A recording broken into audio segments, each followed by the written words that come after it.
মানুষের জীবন হলো তার যাত্রা, এবং প্রত্যেকের জীবনযাত্রার লক্ষ্য হলো আলাদা। এবার মনের মধ্যে এই প্রশ্ন জাগতেই পারে যে এই জীবনের লক্ষ্যটা গুরুত্বপূর্ণ নাকি যাত্রাটা। এবং এই ভাবনায় আমরা কোথাও না কোথাও সবথেকে গুরুত্বপূর্ণ বিষয়ে ভুলে যাই যে সবথেকে গুরুত্বপূর্ণ ব্যক্তিত্ব হলো আমাদের সাথী, আমাদের সহযাত্রী, যার সাথে আমরা এই যাত্রাপথ সুনিশ্চিত করি। এটা খুব গুরুত্বপূর্ণ। আপনি নিজেই দেখুন, মেঘ থেকে বৃষ্টি ঝরে পড়ে। তার লক্ষ্য হলো ধরিত্রী, তার যাত্রাপথ হলো সেই বায়ুমণ্ডল। কিন্তু ও কোন সাথী নির্বাচন করছে তার উপর কত কিছু নির্ভর করে। যদি সাথী হিসেবে ঝিনুককে খুঁজে পায় আর ওই ঝিনুকের ওপরে গিয়ে পড়ে, তাহলে মুক্তয়ে পরিণত হয়। তখন লক্ষ্য কি হয়ে থাকে? ঈশ্বরের আভূষণ। সেখানেই যদি এই জলের ফোঁটা কোনো সাপের সঙ্গ পায়, কোনো সাপের মুখে গিয়ে পড়ে, তাহলে তা পরিণত হয় বিষে। আর তখন লক্ষ্য কি হয়? কারোর প্রাণ হরণ করা। এই উদাহরণ স্থির করে যে আমাদের জীবনে সাথীর নির্বাচন হলো অত্যন্ত আবশ্যক এবং অত্যন্ত গুরুত্বপূর্ণ বিষয়। কারণ সাথীর প্রভাব শুধু যে আপনার পথে পড়বে তা নয়, আপনার লক্ষ্যের উপরও পড়বে। কখনো কখনো কেউ আপনার লক্ষ্য বদলে দেবে, কখনো উচিতভাবে, কখনো অনুচিতভাবে। সেটা আপনার নির্বাচনের উপর নির্ভর করছে। তাহলে একজন শ্রেষ্ঠ সাথী নির্বাচন করুন আর আমার সাথে ভালোবেসে বলুন, রাধা রাধা।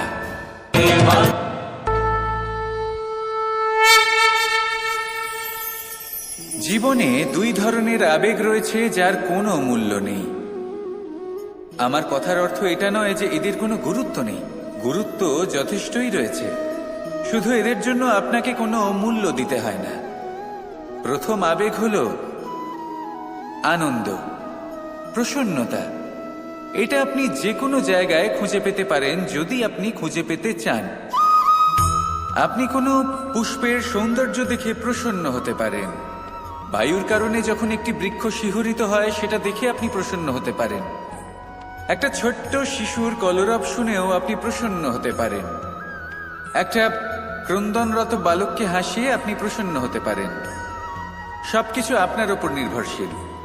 সেখানে আরেকটি আবেগ হলো দুশ্চিন্তা। মানুষ বড়ই দুশ্চিন্তা করতে থাকে। আজ আমি এই কাজ করেছি, সেই বিষয়ে চিন্তা। আজ আমি এই কাজ করতে পারিনি, সেই বিষয়ে চিন্তা। কাল আমাকে এই কাজ করতে হবে, সেই নিয়ে চিন্তা। আমি কি সেই কাজটা করতে পারবো, সেই বিষয়েও দুশ্চিন্তা। চিন্তা সর্বত্র রয়েছে, যার জন্য মূল্য দিতে হয় না। যত চান আপনি একত্রিত করতে পারেন। একটা গুরুত্বপূর্ণ কথা মনে রাখবেন, প্রসন্নতা জীবনের একটা নতুন সূত্রপাত। সেখানে দুশ্চিন্তা হলো জীবনের চিতার সমান। এবার এই দুটি আবেগ হলো মূল্যহীন। দুটোই আপনার সামনে আছে। কোনটা চয়ন করবেন আপনি? দুশ্চিন্তা নাকি প্রসন্নতা? সিদ্ধান্ত আপনারই। আসুন আর আমার সাথে ভালোবেসে বলুন, রাধা।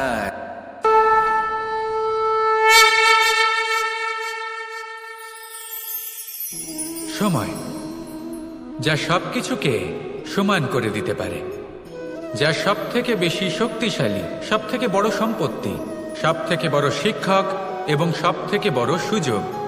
এই সময় যখন ভালো যায়, তখন তা আপনাকে আমিত্বে মত্ত করে তোলে, অহংকারে নিমজ্জিত করে দেয়। আর যখন খারাপ হয়, তখন দুঃখের সাগরে নিজের প্রতি ঘৃণাবোধে নিমজ্জিত করে। তাই এই সময়, যা এত শক্তিশালী এক সম্পত্তি, এত মহান একটি ধন, তাকে এমনি এমনি নষ্ট হতে দেবেন না। এই সময়ের সাথে কি করবেন, কিভাবে করবেন তা ভাবতে গিয়ে এবং করতে গিয়ে সময় নষ্ট করবেন না। যদি আপনি এই সময় নষ্ট করেন, তাহলে সময়ও নিশ্চিত করবে যে আপনার সাথে কি করা উচিত। তাই সময়ের সদ্ব্যবহার করুন আর আমার সাথে ভালোবেসে বলুন, রাধা রাধা। আমরা সকলে শক্তি অনুভব করতে চাই। এবার যদি আপনাকে জিজ্ঞেস করা হয় যে সবথেকে বেশি শক্তির অনুভব কোথা থেকে করা সম্ভব, তখন কেউ কেউ বলবেন পুষ্টিকর আহার গ্রহণ করলে, ব্যায়াম করলে, কেউ বলবেন ধন লাভ করলে, বন্ধুদের থেকে, পরিবারের থেকে আদি ইত্যাদি। এইভাবে আপনি শক্তির অনুভব অবশ্যই করতে পারেন, কিন্তু সবথেকে বেশি শক্তির অনুভব যদি আপনি করতে চান তাহলে তা পাবেন শুধু একতার দ্বারা, সংগঠনের দ্বারা। যদি আপনাকে উদাহরণ দিই, নিজের এই হাতটাকে দেখুন, 5টা আঙুল রয়েছে। কোনো একটা বস্তুকে নিজের একটা আঙুল দ্বারা তুলে ধরার চেষ্টা করে দেখুন, বড়ই কষ্ট হবে। তখন আপনি বুঝতে পারবেন যখন এই 5টি আঙুল একত্রিত হয় তখন কোনো কাজ কতটা সহজ হতে পারে। এটাই হলো শক্তি, একতার। সব থেকে ভালো উদাহরণ যদি আপনাকে দিই তাহলে বাঁশি। এই বাঁশি থেকে অত্যন্ত মধুর সুর নির্গত হয় যা সবার মন প্রসন্ন করে দেয়। এই কথা সত্যি, কিন্তু এই বাঁশি আমি একটা বা দুটো আঙুল দিয়ে বাজাতে পারবো না। আমাকে প্রত্যেকটা আঙুল ব্যবহার করতেই হবে, তবেই এর থেকে মধুর সুর নির্গত হবে যা সকলকে প্রসন্ন করবে, ঠিক কিনা?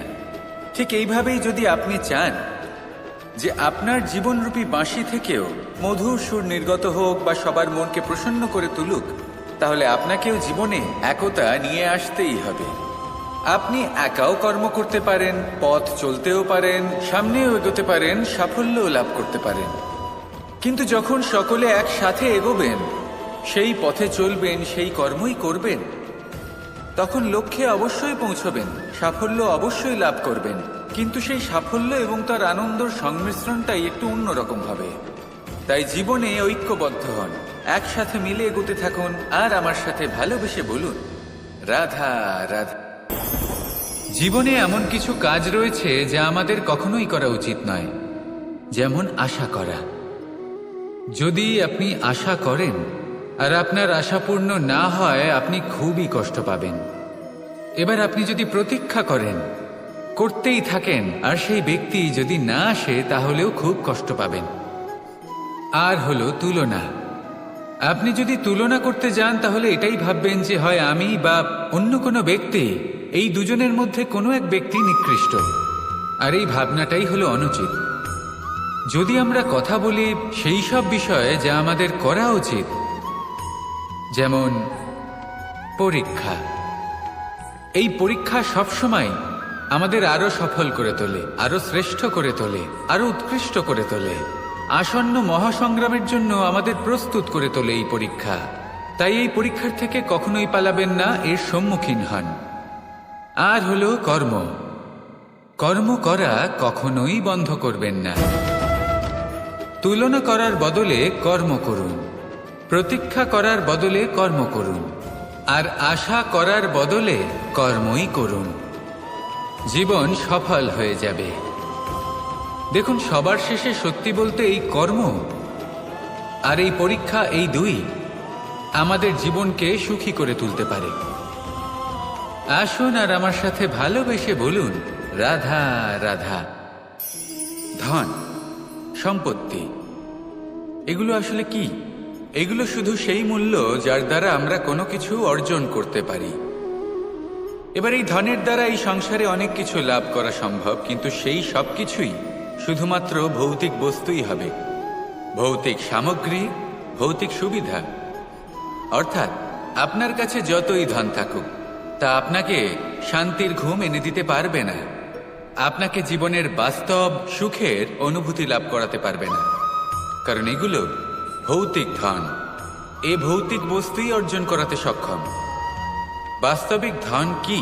যদি এই প্রশ্ন আপনার মনে আসে তাহলে তার উত্তর আমি আপনাকে দেব একটা উদাহরণের মাধ্যমে।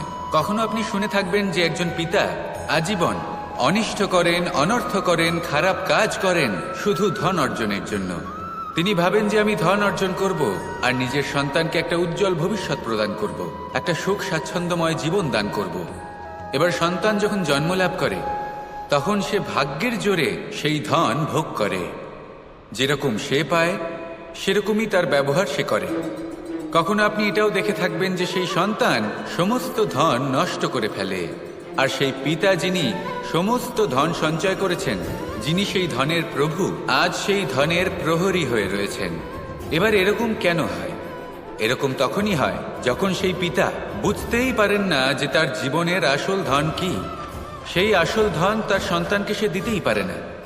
যদি পিতা তার সন্তানকে কর্মের জ্ঞান দিতে পারেন, উচিত কোনটা অনুচিত কোনটা সেই শিক্ষা দিতে পারেন, সংস্কারের প্রকৃত শিক্ষা দিতে পারেন, তবে সেটা ধনের থেকে অনেক বেশি গুরুত্বপূর্ণ। এটাই হলো জীবনের বাস্তব ধন। আপনি সেই কথা তো অবশ্যই শুনে থাকবেন, কুসন্তান হলে ধন সঞ্চয় করে কি হবে, সুসন্তান হলে ধন সঞ্চয় করে কি হবে। সন্তান যদি কুপুত্র হয় তাহলে সব নষ্ট করে ফেলবে, আর সন্তান যদি সুপুত্র হয় তাহলে ধন থাকুক না থাকুক সে নিজেই কর্মের পথে অগ্রসর হয়ে ধন অর্জন করবে আর নিজের জন্য এক উজ্জ্বল ভবিষ্যৎ গড়ে তুলবে। তাই সন্তানকে সম্পদ দেওয়ার আগে কর্মের জ্ঞান দান করুন, সুশিক্ষা দিন, কারণ এটাই হলো জীবনের প্রকৃত ধন। আসুন আর আমার সাথে ভালোবেসে বলুন, রাধা রাধা। এই জীবন কিভাবে বদলানো সম্ভব? কিছু মানুষ বলেন যে নিরন্তর কাজ করলে, পুরুষার্থ পালন করলে এই জীবন বদলে ফেলা সম্ভব। আজ আমি আপনাকে বোঝাবো যে এক মুহূর্ত, সময় আর সিদ্ধান্ত কতটা গুরুত্বপূর্ণ হয়। এক মুহূর্তই যথেষ্ট। একটা মুহূর্ত এত শক্তিশালী হতে পারে যে তা আপনার সমগ্র জীবন পাল্টে দিতে পারে। এমন এক সময় ছিল শ্রীরামের কাছে, যখন ওনাকে সিদ্ধান্ত নিতে হয় যে উনি নিজের পিতার আদেশ পালন করতে বনবাসে যাবেন নাকি যাবেন না। উনি সেই আদেশ পালন করেছিলেন, তারপর সময় অনুসারে উপযুক্ত সিদ্ধান্ত নিলেন। আর আজ সকলের মনে বসবাস করেন শ্রীরাম। আর অন্যদিকে আছে রাবণ। ওনার কাছে একটা সময় ছিল, একটা সুযোগ ছিল নিজের প্রারব্ধকে শুভ করে তোলার। উনি ভুল করলেন আর মৃত্যু লাভ করলেন। নির্বাচন সবসময় আপনার হাতে, শুধু আপনাকে সময়কে বুঝতে হবে, সেই মুহূর্তকে বুঝতে হবে আর উচিত সিদ্ধান্ত নিতে হবে, ব্যাস। বুঝতে শিখুন এই সময়ের দাবি কি, বুঝতে শিখুন এই সময়ের ইচ্ছে কি, আর উচিত সিদ্ধান্ত নিন। আর আমার সাথে ভালোবেসে বলুন, রাধা রাধা। মানুষ জন্মগ্রহণ করে, তার সাথে ভয়েরও জন্ম হয়। ছোটবেলা থেকেই আমাদের মনে কোনো না কোনো প্রকারের ভয় থেকেই যায়। কেউ এই বিষয়ে ভয় পায় যে তার কোনো বস্তু তার থেকে দূরে চলে যাবে, কেউ এই বিষয়ে ভয় পায় যে আমি নিজেকে হারিয়ে ফেলব, কেউ এই ভেবে ভয় পায় যে আমার প্রিয়জনেরা তারা যেন আমার থেকে দূরে না চলে যায়, কেউ এই ভেবে ভয় পায় যে আমরা যেন পথ না হারিয়ে ফেলি, আদি ইত্যাদি। কিন্তু সত্যি কথা বলতে, ভেবে দেখুন এই ভয় বাস্তবে কি? শুধুই একটা মনস্থিতি, আর কিছুই নয়। যা কিছু আপনি জীবনে পেয়েছেন তা একদিন আপনাকে হারাতে হবে। এই জীবন হলো আপনারই, কিন্তু তাও একদিন সমাপ্ত হবে। তাই ভয় পেয়ে কি লাভ? এই ভয় শুধু আপনাকে জীবনযাপন করা থেকে বাধা দিচ্ছে, আর কিচ্ছু নয়। পথ হারিয়ে ফেললেই বুঝতে পারবেন যে নতুন পথ কিভাবে বানাতে হয়। কিছু মানুষকে জীবন থেকে হারালে তবেই আপনি বুঝবেন যে আপনার আপনজনকে। এই ভয়ের কারণে ভীত হয়ে থাকবেন না। এই তারা নক্ষত্র অন্ধকারের অভাবে গুরুত্ব হারায়। শিবকেও মহাদেব হওয়ার জন্য বিষ পান করতে হয়েছিল। প্রত্যেক পরিস্থিতি, প্রত্যেক সাফল্য আপনার পরীক্ষা নেবে, তাতে উত্তীর্ণ হওয়া হলো আপনার কর্ম। যখনই আপনি ভয় পাবেন বা সংকটের সম্মুখীন হবেন, তখন সাহসের সাথে তার সম্মুখীন হন। মনে রাখবেন, যে সম্মুখীন হতে জানে সাফল্য তার সাথে সবসময় থাকে। আসুন আর আমার সাথে ভালোবেসে বলুন, রাধা রাধা।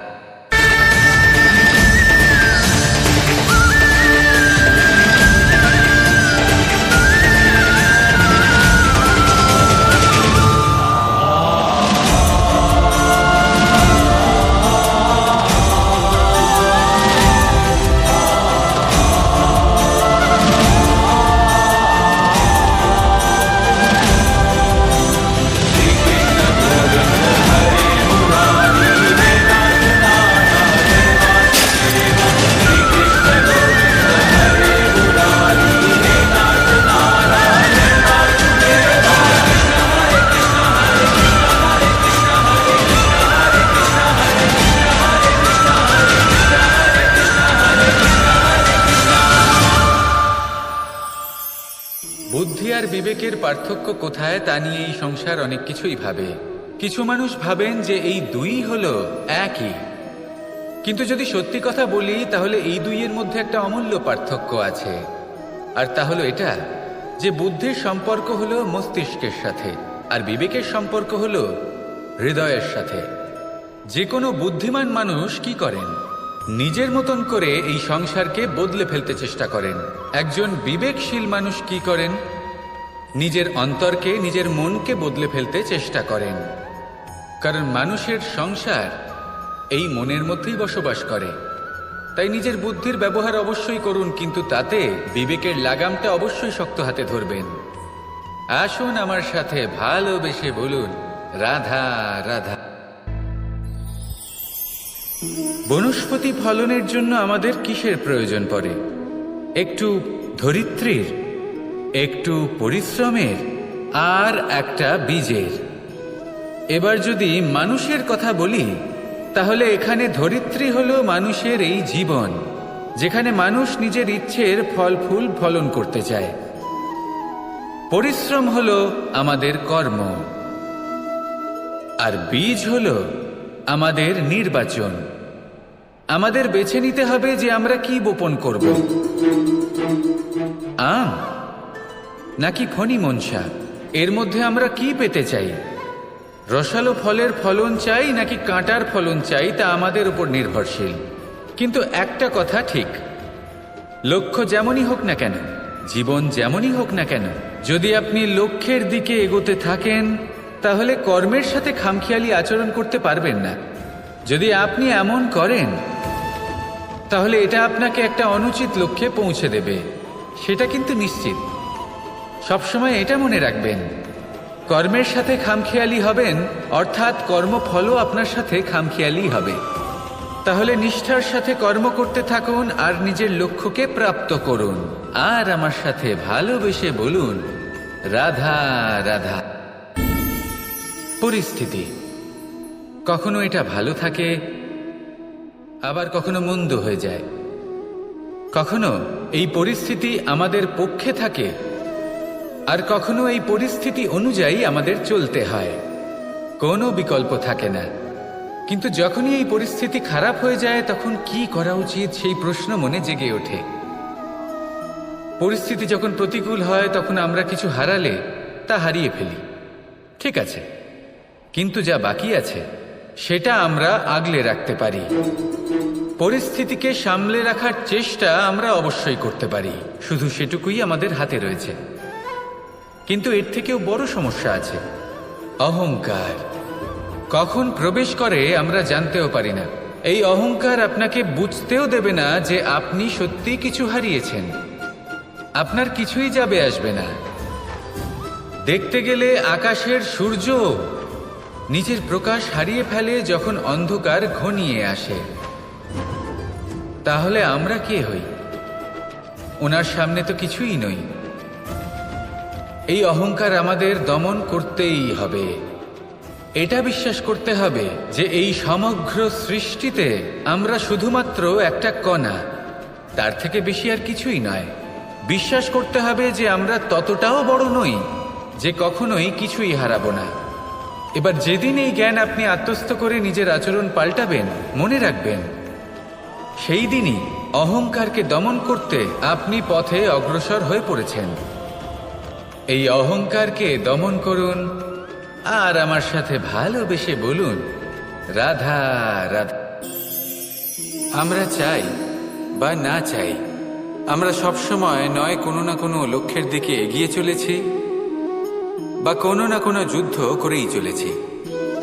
যেমন যে যুদ্ধ মনের মধ্যে চলছে সেগুলো হলো অন্তর্মনের যুদ্ধ, যেমন পরিবার প্রতিপালনের যুদ্ধ, কর্তব্য পালনের যুদ্ধ, কোনো প্রিয়জনকে না হারানোর যুদ্ধ।